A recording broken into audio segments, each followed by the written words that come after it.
یہ کس طرح پتہ چلتا ہے کہ خدا بندے کی تلاش میں ہے؟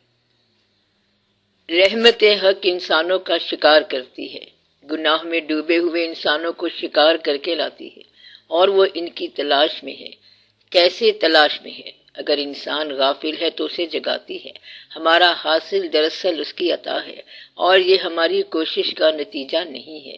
رحمت حق جو ہے وہ سورج کی کرنوں کی طرح اندھیروں کے تعاقب میں جاتی ہے اور روشنی فراہم کرتی ہے۔ رحمت حق جو ہے یہ گناہگاروں کے تعاقب میں جاتی ہے کہ کدھر غافل پھرتے ہو، ادھر آؤ۔ پھر کوئی نہ کوئی جلوہ خود یا کوئی جلوہ دینے والا بندہ وہاں پہنچ جائے گا اور آپ کا احساس بدل جائے گا۔ یہ ہے رحمت حق۔ رحمت حق وہ واقعہ ہے جو آپ کو حق کی طرف رجوع کرائے۔ وہ واقعہ حادثہ بھی ہو سکتا ہے اور تکلیف بھی ہو سکتی ہے، پریشانی بھی ہو سکتی ہے، وہ غریبی بھی ہو سکتی ہے، وہ مہربانی بھی ہو سکتی ہے، وہ عنایت بھی ہو سکتی ہے۔ اس لیے ہر وہ چیز جو آپ کو اللہ کی طرف رجوع کرائے وہ رحمت حق ہے۔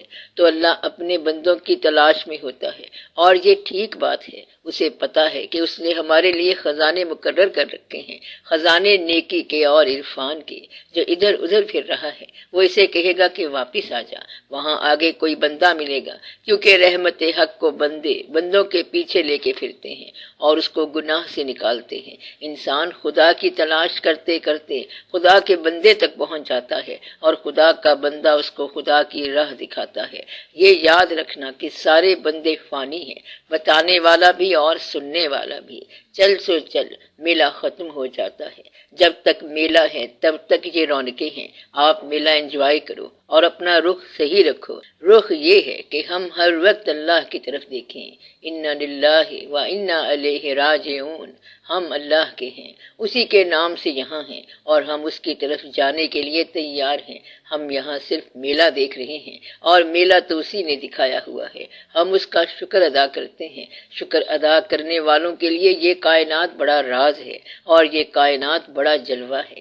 گلہ کرنے والے کے لیے یہ کائنات آزمائش ہے۔ یہ یاد رکھنا کہ گلہ کرنے والا آزمائش سے بچ نہیں سکتا، اور شکر کرنے والا لطف سے بچ نہیں سکتا۔ شکر کرنے والے کو لطف مل کے رہے گا۔ گلہ نہ کرو، یہ زندگی بھی لطف بن جائے گی، اور اگر تم گلہ کرو گے تو یہ زندگی آزمائش بن جائے گی۔ آزمائش سے بچنا بڑا مشکل ہے۔ زندگی کو ہم خود ایسے آزمائش بناتے ہیں کہ یہ کوئی حالات ہیں، یہ کوئی واقعات ہیں، یہ سب کیا ہو رہا ہے۔ اگر دیکھیں تو دن اچھا گزر رہا ہے اور وقت اچھا گزر رہا ہے، یعنی جو ہوا اچھا ہوا، جو ہو رہا ہے اچھا ہو رہا ہے، اور جو ہوگا اچھا ہوگا۔ صرف اتنا کہنے سے حالات بدل جائیں گے، اتنا کہنے سے حالات درست ہو جائیں گے، کیونکہ وہ سب جانتا ہے۔ ایک غریب سائل ایک جگہ پر آیا، وہاں اونچا اونچا بول رہا ہے، ان سب کو اوپنلی ایڈریس کر رہا ہے کہ آپ کیا سمجھتے ہیں کہ ہم آپ کے پاس پیسے لینے آتے ہیں؟ ہم خود ہی آپ کو دے دیں۔ جیب میں ہاتھ مارا مگر جیب خالی تھی، پھر کہتا ہے کہ پیسے ہیں ہی نہیں، ہم دیں کیا؟ اگر ہوتے تو میں آپ کو کئی دفعہ دے دیتا۔ اس کی بات کا لوگوں پر اتنا اثر ہوا کہ لوگوں نے اس کے سامنے پیسوں کا ڈھیر لگا دیا۔ پھر اس نے کہا کہ یا اللہ، پیسے نہیں دینے تھے، مگر تو دینے سے باز نہیں آتا، تو ہی دیتا ہے اور ہمیشہ تو ہی دیتا ہے۔ اس نے آدھے پیسے رکھ لیے اور آدھے پیسے پھر لوٹا دیے۔ کہتا ہے بس مجھے جتنی ضرورت ہے میں لے چلا ہوں، اور باقی تیرے فقیروں کو دے چلا ہوں۔ مدعا یہ ہے کہ خوشگوار خیال والوں کے لیے یہ کائنات خوشگوار ہے۔ ظریف کو ظرافت مل جائے گی، رونے والے کو رونے کا وقت مل جائے گا۔ وہ قبرستان میں گیا تو اس کے پاؤں کے نیچے کھوپڑی آ گئی، تو اس نے رو کر یہ شعر کہا، کل پاؤں ایک کاسائے سر پہ جو پڑ گیا، یکسر وہ استخواں شکستوں سے چور تھا، کہنے لگا کہ دیکھ کے چل رہا بے خبر، میں بھی کبو کسی کا سر پر غرور تھا۔ یعنی کہ اس کے پاؤں سے مردے کی ہڈی ٹوٹ گئی، کھوپڑی ٹوٹ گئی، اور اس کھوپڑی نے آواز دی کہ اے بے خبر، دیکھ کے چل، میں بھی کبھی کسی پرغرور انسان کا سر ہوتا تھا، اور آج میں اس حالت میں پہنچا ہوا ہوں۔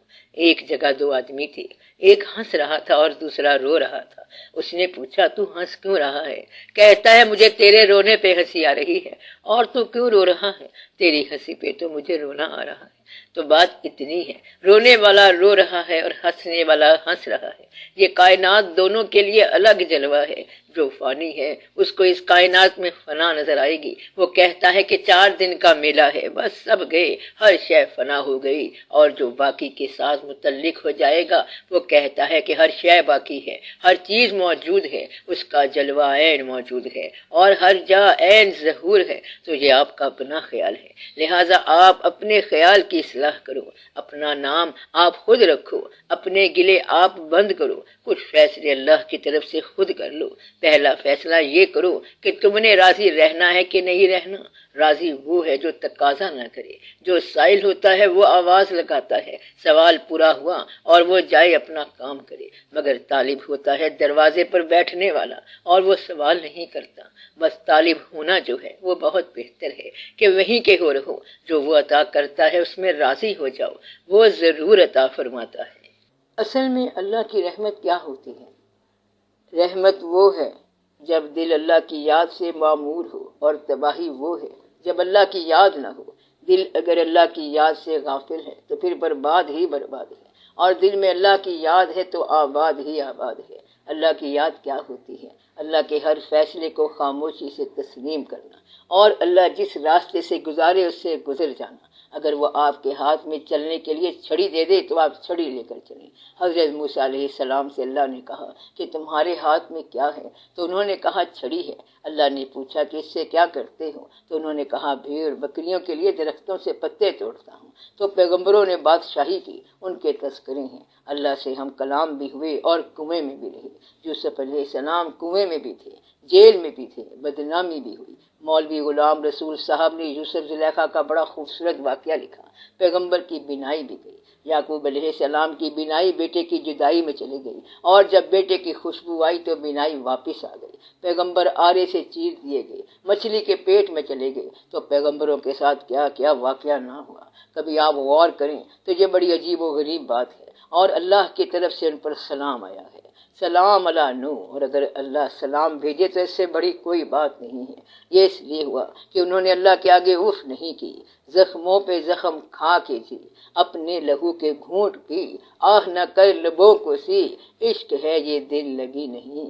اس لیے ان پر اللہ کی طرف سے سلام آتا ہے، اور اللہ سلام بھیجے تو اور کیا چاہیے۔ اور آپ دنیا میں رہتے ہوئے دنیا کا مال اکٹھا کرتے ہیں اور دنیا کے اندر برباد ہو کر واپس چلے جاتے ہیں۔ آپ گھر میں کسی فنکار کی تصویر لگاتے ہیں، مائیکل اینجلو کی تصویر لگاتے ہیں یا کوئی اور آرٹ، تو کچھ عرصے بعد پتہ چلتا ہے کہ آنکھیں خراب ہو گئی، بینائی کمزور ہو گئی، اور تصویر وہیں رہ گئی اور دیکھنے والی نظر کمزور ہو گئی۔ گھر میں گلاب کے پھول لگائے اور پھر وہ وقت آیا کہ نہ نکاح کام کرتی اور نہ خوشبو آتی ہے۔ اب بیچارہ گلاب کیا کرے گا؟ ہر چیز ہونے کے باوجود انہونی ہو جاتی ہے۔ ویسا انسان رکھتا ہے کہ کھانے پینے کے کام آئے گا، اور کچھ عرصے بعد آپ کا کھانا پینا ویسے ہی ختم ہو جاتا ہے۔ ایک ڈاکٹر آئے گا اور کہے گا کہ نمک کم کر دو، دوسرا کہے گا چینی بھی کم کر دو، حتیٰ کہ ہر شے کم کر دو۔ یہ ڈاکٹر ایسا معاملہ کرتے جائیں گے۔ پھر پیسہ کس کام آیا؟ کیا پیسے سے کبھی صحت آئی ہے؟ پیسے سے کبھی بیٹے پیدا ہوئے ہیں؟ پیسے سے کبھی بیٹیوں کو اچھا رشتہ ملا ہے؟ پیسہ آپ نے دیا کہ بیٹیوں کے گھر اچھے آباد ہوں، اور جس بیٹی کو پیسہ نہیں دیا گیا کیا اس کا گھر اچھا آباد نہیں ہوا؟ کیا پیسے سے آبادیاں ہوتی ہیں؟ بزرگوں سے آبادیاں ہوتی ہیں؟ آپ سمجھتے ہیں کہ پیسوں سے آبادیاں ہیں، بیٹیوں کو پیسے کے ساتھ آباد کرتے ہو اور دامادوں سے بھی پیسے لیتے رہتے ہو۔ اصل میں کیا ہونا چاہیے؟ پیسے اللہ کے، مال اللہ کا، بندہ اللہ کا، اور اللہ جو چاہے کرے۔ آپ کو سب منظور ہونا چاہیے، کسی بات کا گلہ نہیں ہونا چاہیے۔ اصل میں یہ اللہ کی رحمت ہوتی ہے۔ اللہ تعالیٰ سے کیا دعا مانگنی چاہیے؟ دعا یہ مانگنی چاہیے کہ یا اللہ مجھے تو اپنے فیصلوں پر راضی رہنے کی توفیق عطا فرما، مجھے تو اپنے فیصلوں پر کاربند رہنے کی توفیق دے، اور مجھے یہ حوصلہ فرما کہ میں اپنا مال جو تیرے فضل سے ملا ہے تیری راہ میں خرچ کر سکوں۔ یا اللہ مجھے حوصلہ عطا فرما کہ میں بچوں کی طرف بھی رجوع کروں اور ماں باپ کی طرف جانے کے لیے بھی قدم اٹھاؤں۔ مقصد یہ ہے کہ ایسا ضرور مانگنا کہ یا رب العالمین مجھے حوصلہ عطا فرما تاکہ میں تیری دی ہوئی نعمتوں کا برملا شکر ادا کر سکوں، مخفی شکر نہیں بلکہ برملا شکر ادا کر سکوں۔ مثلا یہ کہ اللہ نے مجھے پیسہ دیا، آپ کبھی چھپا کر یہ بات بیان نہ کرنا، اللہ تعالیٰ انصاف کرنے والا ہے، وہ دیتا ہے اور آپ اس سے بھی اس کی دی ہوئی نعمتوں کو چھپاتے ہو، یہ اس کی مہربانیاں ہیں۔ تو دعا کیا مانگنی چاہیے؟ وہ جو میں نے آپ کو بتائی ہے، 3-4 بنیادی دعائیں میں نے آپ کو بتائی ہیں کہ اللہ ایسی زندگی دے کہ ہم بھی راضی ہوں اور تو بھی راضی رہے۔ اللہ تعالیٰ جو کچھ انہیں دینا ہے وہ بن مانگے دے دے، اور جو کچھ نہیں دینا اس کے مانگنے کی توفیق ہی نہ دے۔ یا رب العالمین اگر پیسہ دے تو پھر اپنی راہ میں خرچ کرنے کی توفیق بھی دے، اور اگر تو آزمائش سے گزارنا چاہتا ہے تو صبر کی توفیق دے۔ یا رب العالمین ہمیں یہ دنیا دیکھنے کا موقع بھی دے اور دنیا چھوڑنے کا حوصلہ بھی دے۔ یا اللہ آخری دم تک ہمارے قوا مزمحل نہ ہوں اور ہم چلتے پھرتے ہی تیرے پاس آ جائیں، اور یہ نہ ہو کہ لوگ گھسیٹ کے اٹھا کے آپ کے پاس لے آئیں۔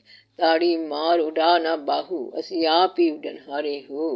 یا اللہ ہمیں انسانوں کے خوف سے بچا، یا رب العالمین ہمیں انسانوں کے ظلم سے بچا، تو ہمیں اپنا ہی بنا کے رکھ۔ سب سے بڑی دعا یہ ہے کہ یا رب العالمین تو ہمیں اپنے محبوب صلی اللہ علیہ وآلہ وسلم کی محبت عطا فرما اور ہمیں یہ محبت بخش۔ یا اللہ ہماری حفاظت کرنا اور خود ہی تو مہربانی کرنا۔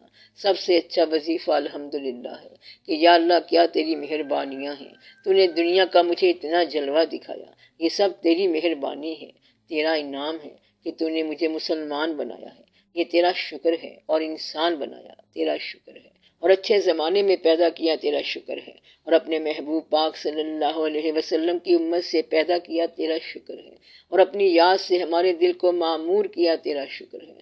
تو نے ہمیں آباد کیا، شکر ہے، اور ہمیں دنیا کے بوجھ سے آزاد کیا، شکر ہے۔ تو نے اپنی طرف ہمیں رجوع کرایا، شکر ہے، یہاں رکھا تیرا شکر ہے، اور بلا رہا ہے تب بھی تیرا شکر ہے۔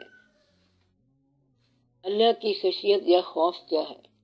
اللہ کا ڈر وہ ہے جو محبت کا ڈر ہے کہ اللہ ہم سے خفا نہ ہو، تو محبت میں خشیت ہوتی ہے۔ تو خشیت یہ ہوتی ہے کہ مل کے بھی روتے ہیں اور فراق میں تو روتے ہی ہیں۔ کبھی آپ نے محبت کرنے والوں کو دیکھا کہ جدا ہوئے تو رو رہے تھے، اور اب جب ملاقات ہے تو پھر کیوں روتے ہیں؟ یہ خشیت ہے، اس لیے روتے ہیں کہ پھر جدائی نہ ہو جائے۔ وہ نئے یعنی بنسری جس کے اندر فریاد ہے، نغمہ ہے، نالہ ہے، فریاد ہے، الفراق ہے، اور ہدہد فرخندہ فال عشق ہے۔ تو خشیت کیا ہے؟ وہ عشق اور محبت ہے، اور جس دل کے اندر عشق نہیں ہے اس کو کیا پتہ کہ خشیت کیا ہے؟ رونا، شب داری اور آہ سحر گاہی خشیت ہے۔ بچہ بھی روتا ہے کیونکہ کھلونا ٹوٹ گیا، اس کو 10 روپے کا اور کھلونا لا دو تو پھر رونا ختم ہو جاتا ہے۔ یہ خشیت نہیں ہے، کیونکہ بچے کا رونا کھلونے کے لیے ہے، اور انسان جب غریب ہونے کے ڈر سے روتا ہے تو وہ خشیت الہی نہیں ہے۔ زمانے کے حالات کے غم سے جو روتا ہے وہ جھوٹ بول رہا ہے، وہ جو بیٹوں کے خوف سے روتا ہے وہ بھی جھوٹ بول رہا ہے، غریبی کے خوف سے جو روتا ہے وہ بھی جھوٹ بول رہا ہے، بیماری کے خوف سے جو روتا ہے وہ بھی جھوٹ بول رہا ہے۔ وہ اس لیے روتا ہے کہ یا اللہ سب کچھ چھن نہ جائے، اس کو یہ خوف ہوتا ہے، یہ خشیت نہیں ہوتی۔ خشیت کیا ہے؟ کہ یا اللہ تیرے احسانات اتنے ہیں کہ گنوا نہ سکیں۔ محبت کا معنی جو ہے وہ خشیت ہے، جس میں خشیت آ گئی اس میں سے خوف نکل گیا اور وہ لا خوف میں آ گیا۔ اب دعا کریں، یا رب العالمین جتنا ہم نے یہاں وقت گزارا ہے تیرے فضل سے گزارا ہے، بس تو ہم سے ناراض نہ ہونا، تیری یہی مہربانی ہے، ہم پر راضی رہنا تیری مہربانی ہے، ہم پر مہربانی کرنا، ہم پر نوازشیں کرنا، ہمیں سرفراز فرمانا، ملک کی سطح پر ہمارے حالات بہتر کر۔ یا رب العالمین قوم پر یہ جو وقت آیا ہے یہ آسانی سے ٹل جائے اور ملک کے حالات بہتر ہو جائیں۔ تو ہماری ہر چیز اپنی نگاہ میں رکھ۔ یا رب العالمین ہمیں دین کی خدمت کے لیے کچھ موقع عطا فرما۔ اللہ تعالیٰ زندگی اتنی طویل رکھنا جتنی صحت کے ساتھ ہو۔